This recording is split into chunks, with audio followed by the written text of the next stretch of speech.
Hello दोस्तों, मेरा नाम राजेश कुमार है और आज हम बात करने वाले हैं BCom second year mathematics and statistics की। Business mathematics and statics.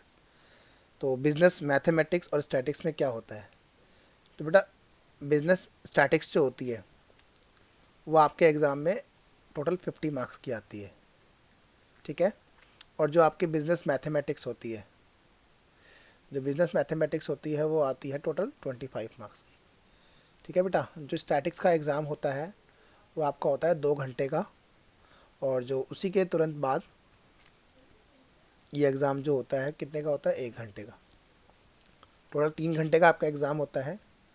और बिजनेस स्टैटिक्स के अंदर आज हम इसके अंदर जो बात करेंगे इस वीडियो में, वो सिर्फ बिजनेस स्टैटिक्स के बारे में थोड़ी सी बातें करेंगे, ठीक है। तो बिजनेस स्टैटिक्स में आप क्या पढ़ते हैं बेटा? सबसे पहला जो चैप्टर हमें पढ़ना होता है इसके अंदर, वो पढ़ना होता है मेजर ऑफ सेंट्रल टेंडेंसी। तो मेजर ऑफ सेंट्रल टेंडेंसी में बहुत सारी चीज़ें जो आपने पहले भी पढ़ी हुई हैं उन्हीं की हम बातें करेंगे, ठीक है बेटा।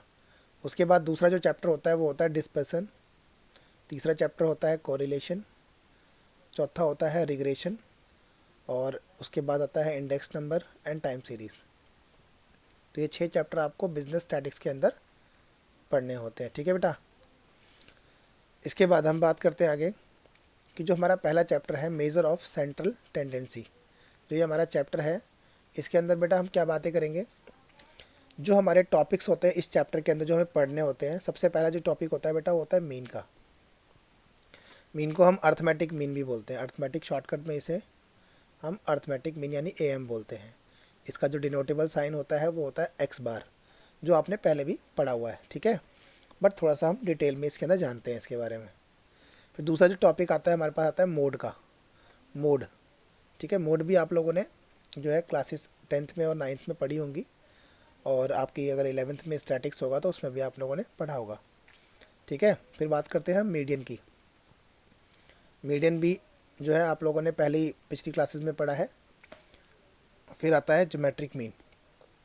उसके बाद आता है बेटा हार्मोनिक मीन। ये दो चीज़ें नई हैं जो आपने पहले नहीं देखी हुई, ठीक है। उसके बाद आता है वेटेड अर्थमेटिक मीन। फिर आता है weighted geometric mean and weighted harmonic mean और एम्पेरिकल रिलेशनशिप फार्मूला। इसके बारे में आप पहले भी डिस्कस कर चुके हैं छोटी क्लासेस में, ठीक है बेटा। इसके बाद जो आपका सेंट्रल टेंडेंसी जो चैप्टर है, इसके अंदर बेटा सीरीज़ होती हैं। हालांकि स्टैटिक्स में आपने पढ़ाई है, सीरीज़ 3 तरह की होती है। अगर आपको पता हो तो, पिछली कुछ बातें याद हो तो आपको पता होगा कि सीरीज़ हमारी 3 तरह की होती है। सबसे पहली सीरीज़ जो होती है वो होती है इंडिविजुअल सीरीज़, दूसरी होती है हमारी डिस्क्रीट सीरीज़, और तीसरी होती है हमारी कॉन्टीन्यूअस सीरीज़, ठीक है बेटा। जब हम सेंट्रल टेंडेंसी का जब चैप्टर स्टार्ट करेंगे और उसमें सारे टॉपिक्स हम बारी बारी देखेंगे, तब मैं आपको सीरीज़ के बारे में डिटेल में समझाऊंगा, ठीक है बच्चों। तो अभी के लिए सिर्फ इतना ही, बाकी हम नेक्स्ट वीडियो में बात करेंगे। तो थैंक यू सो मच।